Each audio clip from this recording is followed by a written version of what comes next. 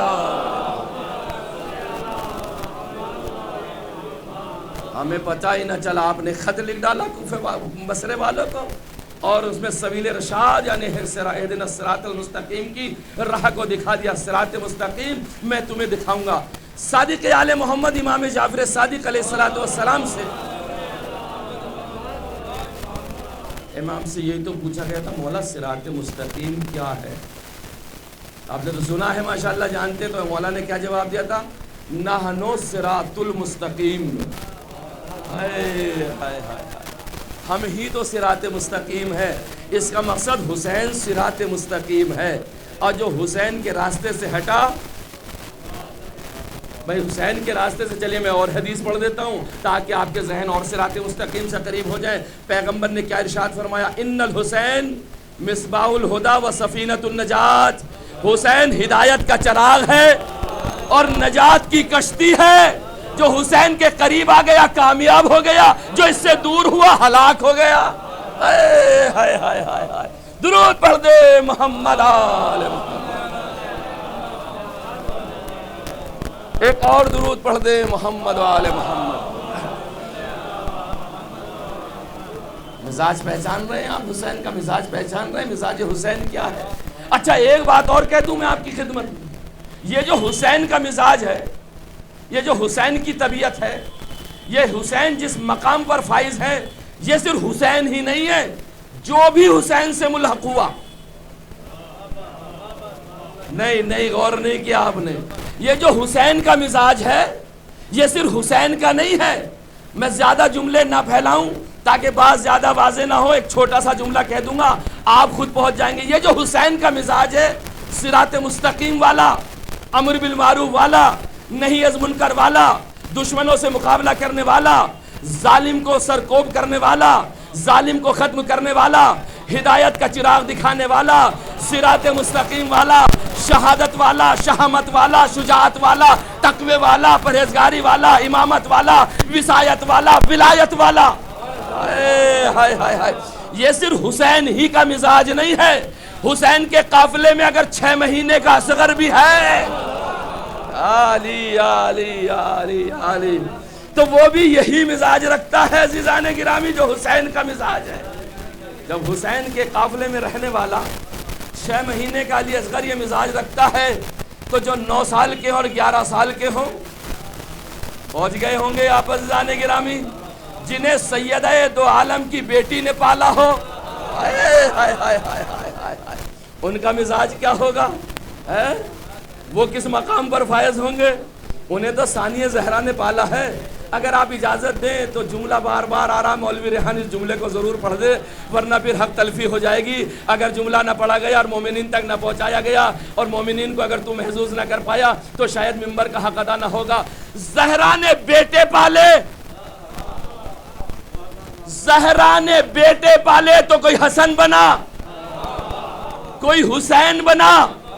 زہرا نے تمنا کی تو کوئی عباس بنا۔ فاطمہ زہرا نے بیٹے پالے، کوئی حسن بنا، کوئی حسین بنا۔ زہرا نے فاطمہ نے تمنا کی تو کوئی عباس بنا۔ وہ زہرا تھی، یہ ثانیہ زہرا ہے۔ ایک درود پڑھ دے محمد آل محمد۔ کیوں نہ پہنچا دوں میں مولا کی فضیلت؟ یا علی یا علی، اللہم صلی علی محمد وعلی محمد۔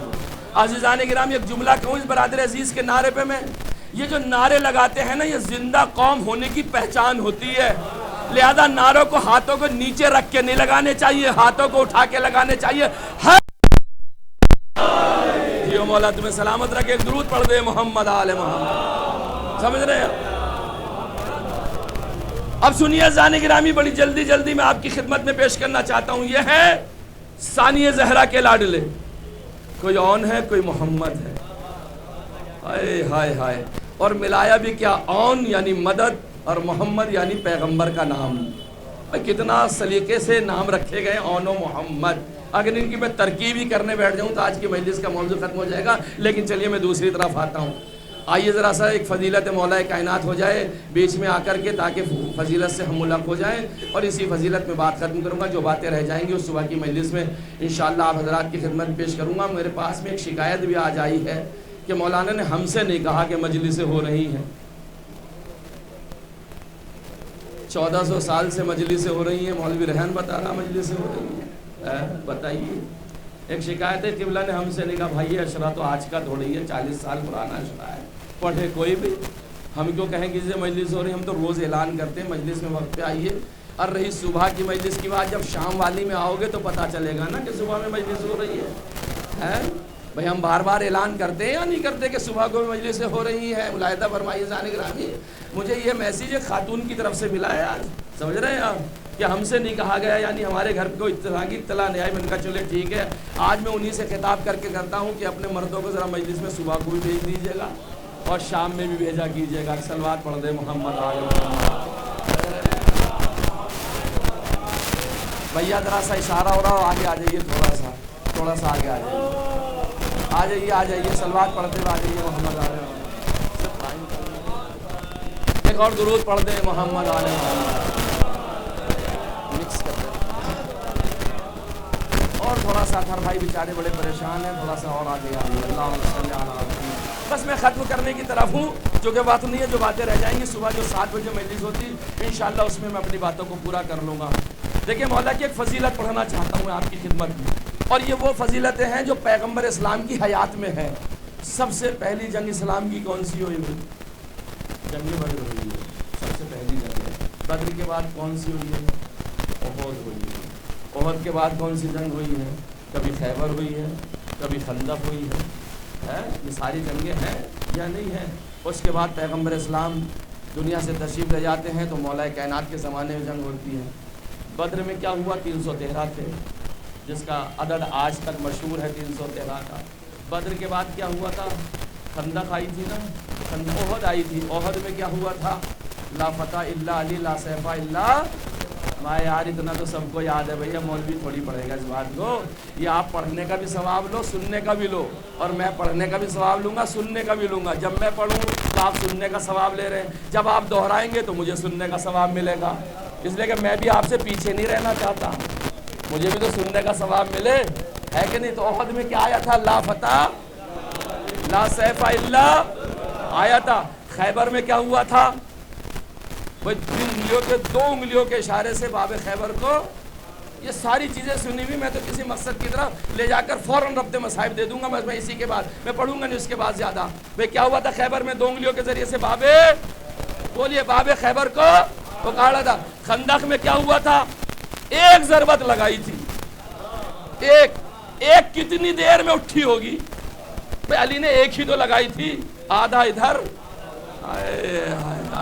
بھئی ایک لگائی تھی۔ دیکھیں میں آج دوسرے موڈ میں مجلس پڑھ رہا ہوں، سمجھ رہے ہیں آپ؟ سنیے آپ لائدہ بھائی، بھئی ایک لگائی تھی، آدھا ادھر اور آدھا ادھر۔ یہ ضربت جو علی ابن ابی طالب نے لگائی تھی، کتنی دیر میں ہاتھ اٹھا ہوگا؟ اٹھا کے دیکھو، ہم تو معصوم بھی نہیں ہیں، گناہگار ہیں، دیکھیے یوں کر کے اور یوں ماری، میرے خیال سے 2 سیکنڈ نہ لگے ہوں گے۔ بھئی یہ تو میں بچوں کو سمجھانے کے لیے سیکنڈ کہہ رہا ہوں، ورنہ وہاں وقت کہاں؟ علی تو نام ہی اس شخصیت کا ہے جو وقت کو روک دے، اور اس نے روک کے بتایا ہے سورج تیری کیا مجال تو چھپ جائے، پہلے تو ٹھہر جا، ہمیں نماز پڑھنے دے۔ درود پڑھ دے محمد آل محمد۔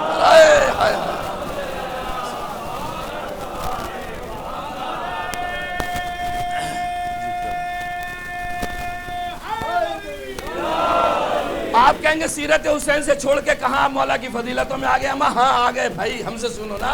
ہم آپ کو لے جانے کہاں جاتے ہیں؟ کتنی دیر میں ہاتھ اٹھا ہوگا جی؟ زیادہ سے زیادہ علی کا ہاتھ ہے مان لو بچوں کو سمجھانے کے لیے 2 سے 3 سیکنڈ، اس سے زیادہ نہیں ہوا ہوگا وقت۔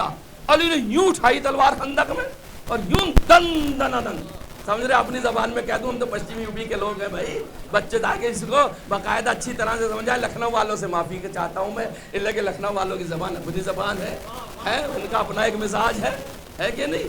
یوں اٹھایا ہاتھ اور ڈنڈے سے مارا، اور ٹکڑے کتنے ہوئے اور برابر کے ہوئے؟ کیا کہا رسول اللہ نے؟ اس یوں اٹھانے پر، یوں مارنے پہ، ضربت علی یوم الخندق افضل من عبادت الثقلین۔ ہائے ہائے، نہیں پہنچے عبادت من ثقلین، یعنی ضربت علی یوم الخندق افضل من عبادت الثقلین۔ علی کی یہ ضربت ثقلین کی عبادت پہ بھاری ہے۔ ثقلین جانتے ہو، یہ دنیا والے بھی آ جائیں گے، آسماں والے بھی آ جائیں گے، سب کی عبادت پر، ثقلین کی عبادت پر یہ ضربت بھاری ہے، یعنی پوری دنیا کی عبادت رکھ دو، علی کی ضربت کا ثواب رکھ دو، پھر بھی علی کی یہ عبادت بھاری ہے، جس کے دو کائنات والے نہ لا سکے، اس ذات علی کا جواب کیا لائیں گے؟ ہم زبان سے ہمیشہ کہتے ہیں دل کے ساتھ، زبان کے ساتھ دل بولا، زبان کے ساتھ دل بولا، ایک ضربت کا جواب کائنات لانے والے نہ لا سکے۔ اتنی چیزیں کیوں پیش کی میں نے آپ کے سامنے؟ اب آپ سوچیں گے کہاں لے گئے آپ؟ یہ تو میں نے بچوں کو یاد دلایا ہے علی ابن ابی طالب علیہ السلام کی ذات کا، کہ مولا کی ذات یہ ہے کہ ایک لمحے کی عبادت کا ثواب ثقلین کی عبادت پہ بھاری ہے۔ بھائی میں یہی روک لوں ورنہ اور بھی باتیں تھیں، زانے گرامی ملاحظہ فرما رہے۔ جب اونا محمد جا رہے تھے اور ثانیہ زہرا نے انہیں پالا تھا، تو ایک کے سر پہ تو حیدر کرار کا امامہ رکھا،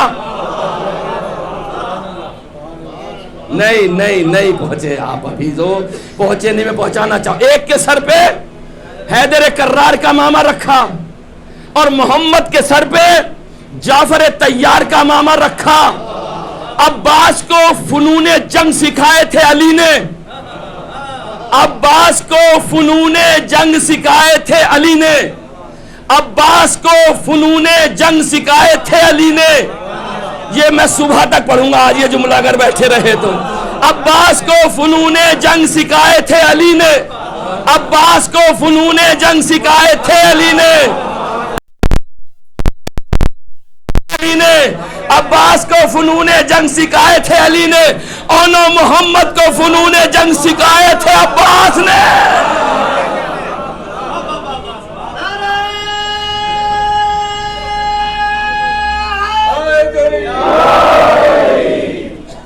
جا رہے ہیں، ایک طرف میمنہ کو لیا، ایک طرف میسرہ کو لیا۔ رکتا ہوں یہی مجلس کو اپنی۔ ایک طرف میمنہ یعنی داہنی طرف، میسرہ یعنی بائیں طرف۔ اچھا یہ بھی کمال ہے، دونوں شہزادے اونا محمد جب جا رہے تھے تو انہیں کس نے بتایا کہ تمہیں داہنی طرف سے جانا ہے، تمہیں بائیں طرف سے جانا ہے؟ تو دونوں ساتھ بھی جا سکتے تھے، ہو سکتا نا؟ میں نے بھی ایک جملہ کہا تھا کہ انہیں فنون جنگ کس نے سکھائے تھے؟ مولا عباس نے۔ تو غازی بھی تو دیکھ رہے ہوں گے، دیکھ رہے ہوں گے نہیں؟ اچھا پھر ایک میمنہ سے اور ایک میسرہ سے کیوں گیا؟ ایک داہنی طرف سے ایک بائیں طرف سے کیوں گیا؟ کبھی سوچا اس مسئلے میں آگے کہ کیوں گیا؟ اس لیے کہ جنگ کے اصول ہیں، ایک کو ادھر سے گھیرا جائے اور ایک ادھر سے گھیرا جائے۔ جب ایک ادھر سے جائے گا تو ادھر کی فوج والے کو گھیرے گا، ایک ادھر سے جائے گا، اور دونوں جب جا کے ملیں گے تو قلب لشکر میں پہنچیں گے، قلب لشکر میں پہنچے۔ اور جب آپ قلب لشکر میں پہنچے، جنگ شروع کی ہے، تو علماء بیان کرتے کوفے تک فوجوں کو ملا دیا، اور یہی تو ملتا ہے نا تاریخ میں، کوفے تک فوجوں کو ملا دیا۔ اجازت تو نہ مل سکی اونا محمد کو، اجازت پھر ملی کیسے ہے؟ یہ بھی ایک مصائب کا جملہ ہے، پھر اجازت ملی کیسے؟ اجازت نہیں دے رہے تھے آقا حسین، مصائب تو بہت ہے، اب میں نہیں پڑھ پاؤں گا، میرے پاس وقت نہیں رہا، مجھے اس وقت تو مجلس کو ختم کرنا تھا، چند لمحوں میں بس جلدی سے ختم کر دیتا ہوں مجلس کو میں اپنی، تاکہ میں وقت کا فائدہ اٹھا سکوں۔ پھر اجازت کیسے ملی؟ ایک بار گئے اجازت نہیں ملی، دوسری بار گئے اجازت نہیں ملی، تیسری بار اجازت نہیں ملی، دونوں ماں کے پاس آ گئے۔ اماں ہمیں اجازت نہیں ملتی، اماں ہمیں اجازت نہیں ملتی۔ مورخین لکھتے ہیں زینب نے دونوں کے کان میں کچھ کہا، اور جب زینب نے شہزادی نے دونوں کے کان میں کچھ کہا تو بچے خوش ہو گئے، کہا جاؤ اب جاؤ۔ اب جو ماموں کے قریب گئے تو پھر اجازت نہیں ملتی۔ ماموں کے قریب کھڑے ہو کے ماں کی طرف دیکھتے ہیں جو در خیمہ پہ کھڑی ہوئی زینب دیکھ رہی تھی، وہاں سے دیکھا بچوں نے آنکھوں کے اشارے میں ماں سے کچھ کہا، جو زینب نے کہا تھا نا، بچوں نے اشارہ کیا، فوراً ماموں کے قدموں سے لپٹ گئے۔ ماموں، اماں کہتی ہیں دودھ معاف نہ کروں گی اگر حسین کے اوپر قربانی نہ تھی۔ پڑھ چکا میں مصائب ازادار ہوں، اس سے بڑھ کے اور کیا مصائب پڑھوں گا۔ لاڈ لے جاتے ہیں، زینب بھیجتی ہیں، زینب بھیجتی ہے، لاڈ لے جاتے ہیں، مقتل میں پہنچتے ہیں، جنگ شروع ہو جاتی ہے۔ ایک چیز اور کہی تھی زینب نے جو میں مصائب کے آخری جملے میں آپ کی خدمت میں پیش کروں گا۔ جنگ شروع ہو جاتی ہے، جنگ شروع ہوتی ہے، کشتوں پہ کشتے لگا دیتے ہیں، وار پہ وار کرتے ہیں، واصل جہنم کرتے ہیں، کتنے سپاہی یزید کو واصل جہنم کرتے ہیں، لیکن ایک گرز آہنی ایسا اون کے سر پہ آ کے لگا کہ اون سے اب گھوڑے پہ نہ سنبھلا گیا، اور جب آپ گرنے لگے آواز دیتے ماموں میرا سلام قبول کیجیے۔ ادھر سے محمد نے دیکھا میرا بھیا گھوڑے سے آ رہا ہے، اسے بچانے کے لیے محمد دوڑے تاکہ اون کے پاس پہنچے، اور جیسے ہی محمد وہاں پہنچے تو محمد نے آواز دی ماموں ہماری مدد تو کیجیے۔ میں بڑے آرام سے پڑھ رہا ہوں، 2 جملے پڑھ کے ختم کرنا چاہتا ہوں، ماموں ہماری مدد تو کیجیے، مدد کو تو آئیے۔ ایک مرتبہ حسین ادھر سے چلے تو اون دنیا سے رخصت ہو چکے تھے، محمد ابھی باقی تھے۔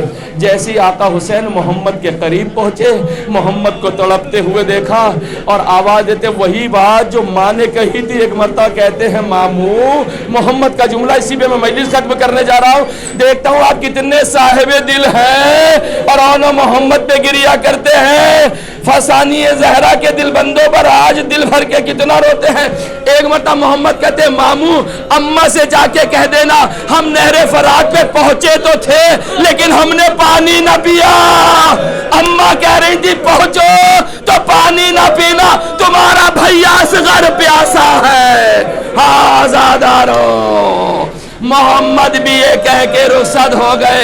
حسین نے ننھے لاشوں کو لیا، خیام حسینی کی طرف بڑھے، کیا دیکھا زینب سجدہ شکر میں ہے، آواز دے رہی اللہ تیرا شکر، بیویاں ماتم کرنے لگی، لونو محمد مارے گئے، ثانی زہرا کا گھر اجڑ گیا۔ الا لعنت اللہ علی قوم الظالمین، سیعلم الذین ایام منقلب ماتم حسین۔